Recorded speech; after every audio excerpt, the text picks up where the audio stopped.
Coming up today on News Team Boulder. Tom Petty has died. Learn more on how fans are mourning his loss and remembering his contribution to the music community. A local CU student has invented a new way of powering his speaker, and you don't even need electricity. And CU is making the dorms feel more like home for the LGBTQ community. All this and more today on News Team Boulder. Coming up today on News Team Boulder, an update on the latest information from the Las Vegas shooting and a local victim's story. Learn more about Boulder's Fall Festival and how they are celebrating this cold weather with a pie contest. And last, will the Rockies be a one-hit wonder or will Rocktober continue? All this and more on News Team Boulder. Today is Tuesday, October 10th. These stories and more coming up today on News Team Boulder. 2 middle schoolers have been arrested following the discovery of a kill list in Colorado Springs School.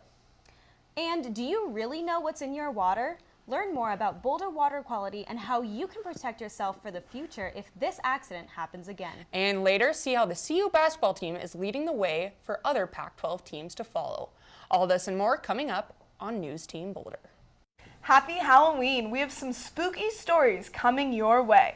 The first arrests have been made in Robert Mueller's special counsel investigation. Next, how President Trump and the White House respond. Also, how healthcare may be changing if you are a female employee. Thousands of women could be losing their birth control. And find out what brought the CU men's basketball team all the way to Italy. All this and more coming right up. Today is Tuesday, October 10th. These stories and more coming up today on News Team Boulder. 2 middle schoolers have been arrested following the discovery of a kill list in Colorado Springs School. And do you really know what's in your water? Learn more about Boulder water quality and how you can protect yourself for the future if this accident happens again. And later, see how the CU basketball team is leading the way for other Pac-12 teams to follow. All this and more coming up on News Team Boulder.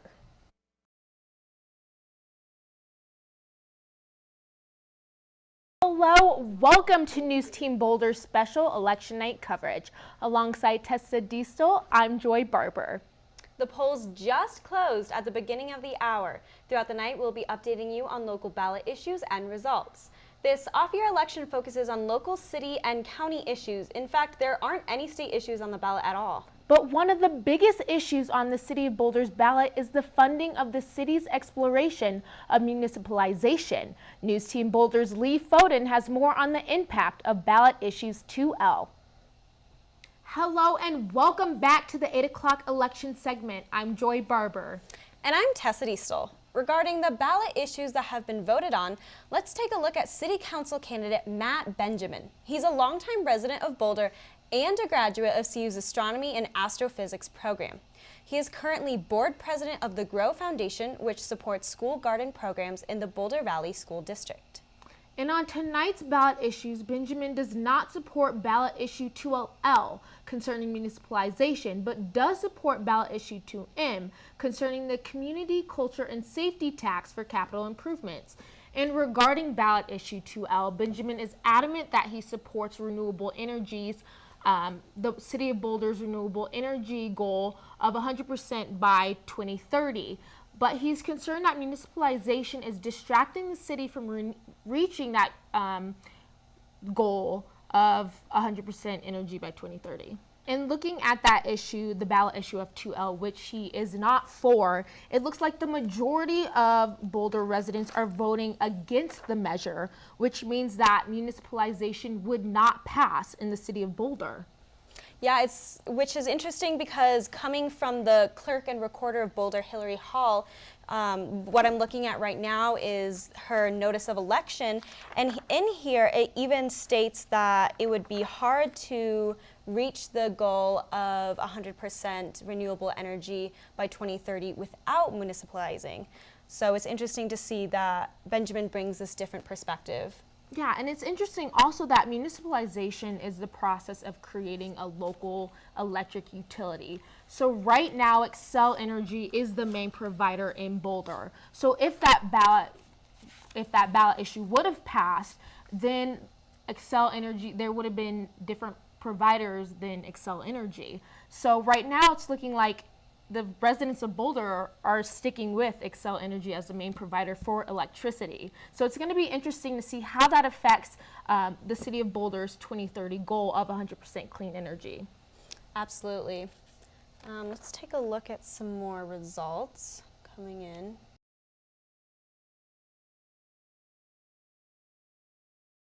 The law has changed, so next time you go to the vet, ask about the declawing law in Denver. And also look into the Tanahas shooting, learning more about the shooting and how it all went down. All this and more coming up on News Team Boulder. A formal complaint has been filed against Democratic Representative Paul Rosenthal.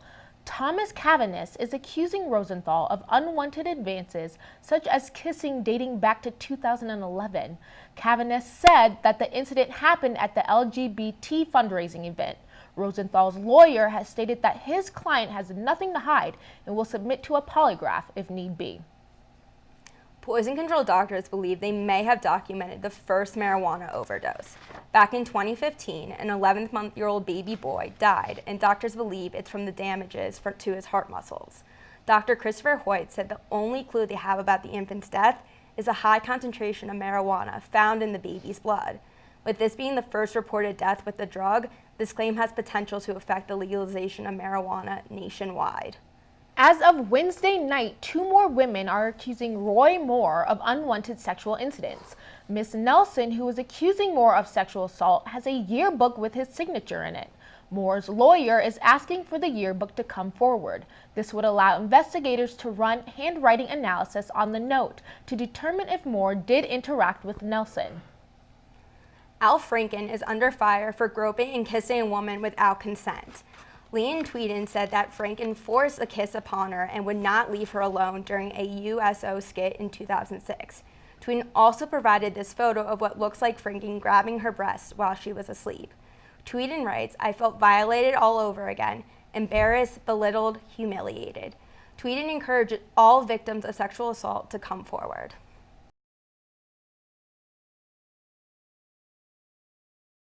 Hello and welcome. I'm Rachel Robinson. And I'm Joy Barber. We have a lot of information to share with you today. The country mourns after the massacre in Las Vegas while law enforcement authorities look for answers. At least 59 people were killed and 527 were injured in the shooting that started at a country music festival late Sunday night. We're learning more about the man police believe perpetrated the massacre and more about the people affected. Kristen Holmes is there in Las Vegas and joins us now. Learning more about the man who committed the deadliest mass shooting in modern U.S. history, firing into a crowd of thousands from a hotel room high above a country music festival.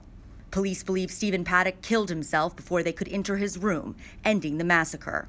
Police finding at least 19 firearms, explosives, several thousand rounds of ammunition in his home in Mesquite, Nevada. And in his room in the Mandalay Bay Resort and Casino, they found 23 weapons, including a handgun and multiple rifles, and several pounds of ammonium nitrate, a material used to make explosives, in his car. After the massacre, people lining up to give blood. Lights dimmed on the Vegas Strip after the tragedy, and across the country, vigils were held for those killed and injured in the attack, while victims recounted their stories of survival. So me and my friend turned around and started running, and she looked back and my knee gave out, and I was like, I just got shot, I can't run. And I was like, just go get somewhere safe. And so I dove under this bar to get cover, and this guy helped me wrap my foot because it was just gushing out blood everywhere. And you just kept hearing gunshots and they just weren't stopping. As more information about the shooter and the victims come in, we will update you, so stay tuned. CU students wanting to show their support for the Vegas shooting can do so without even leaving campus. Sammy Sherwin tells us more. I'm standing here in front of CU's Engineering Center, where the Bonneville mobile truck will be today for students to donate blood to those affected by the Las Vegas incident. Starting this morning until 3:30 this afternoon, the truck will be on campus for students to drop in and donate blood. Bonneville knows that the students want to help as much as possible and expect a busy day with nonstop drop-ins. As of yesterday afternoon, over 700 people have registered to donate so far. Feel helpless, and this is a little thing that people can do other than vote, I suppose. But this isn't, there's no election right now on any sort of gun regulations, so this is the little thing that we can do to help right now. To find out more or other locations where you can donate this week, go to donors.bonfil.org. For News Team Boulder, I'm Sammy Sherwin. Thanks, Sammy. Bonfil will have several mobile trucks throughout the week, as well as their center collecting blood donations for Las Vegas. Our next story is about innovation at CU. Henry Laporte has more. This is Tord Reber, a graduate student in the Creative Technology and Design program at the University of Colorado Boulder. There you go. Tord's passion is inventing. Right now, Tord is in the midst of creating a speaker that is powered solely by the heat of 3 candles. He calls it the Loom. I started looking at more like untraditional methods of harnessing energy, and I heard about thermodynamics, where you basically use heat and can use that heat to make electricity. These 3 candles can provide up to 4 hours of uninterrupted music. If you bring enough 12-cent candles with you, the Loom will stay alive anywhere. That's exactly what Tord had in mind. About 20 feet behind me, you can see Tord listening to his favorite music on the Loom speaker. He doesn't have to worry about the battery running out because the speaker is powered solely off 3 candles. Let's go take a closer look. You don't need any electricity or anything. The only thing you need is 3 small candles, and then you've got your favorite tunes out here surrounded by the fantastic nature. I asked the local hiker Pepe Vidal if he would use Tord's invention. Hell yeah, if all I need is candles and a lighter, I would bring it anywhere. Absolutely. Tord hopes that one day the Loom speaker will be a household name for nature enthusiasts across the world. For News Team Boulder, I'm Henry Laporte.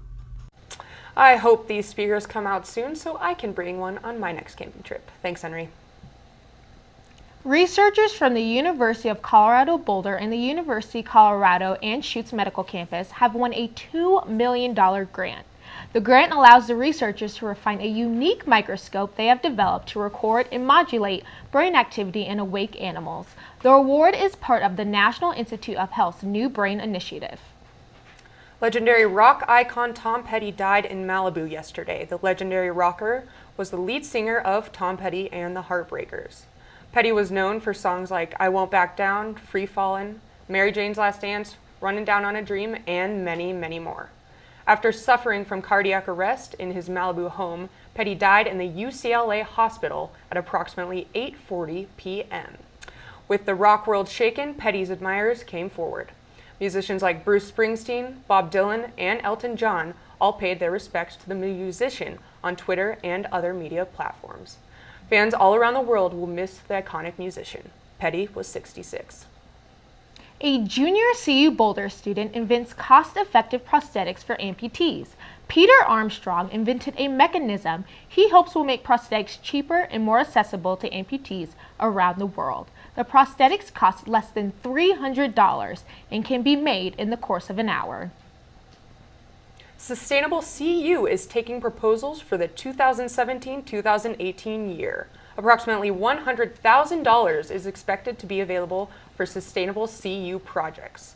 Students can apply for both small-scale projects that spend less than $2,500 or large-scale projects that spend more than $2,500. Some examples from projects in the past include the CU PD Paperless Initiative, the CU Green Roof Initiative, and Pollinator Gardens. To apply, visit the Environmental Center website and visit the Greening CU page. A woman crashed into a Boulder B-Cycle station and gun barrel Friday afternoon. The woman suffered a seizure while driving. She was not injured. The station was damaged and the B-Cycle tweeted that it will be out of service for a while. 3 CU students were robbed at gunpoint on Sunday evening. The students were outside of their sorority house, Pi Beta Phi, in a car around 10 p.m. 3 men approached the car, threatening the women with a black handgun, telling them to get out of the car. The women fled the car and ran away. Witnesses saw one of the subjects climb inside the vehicle. The men were described as wearing dark clothing and bandanas. Call CUPD or Boulder Police if you have any information on this event. It's time for us to take a quick break, but coming up next, we'll tell you how you can preview some gnarly ski videos. And later, you'll want to know about the new garden on campus. Stay tuned.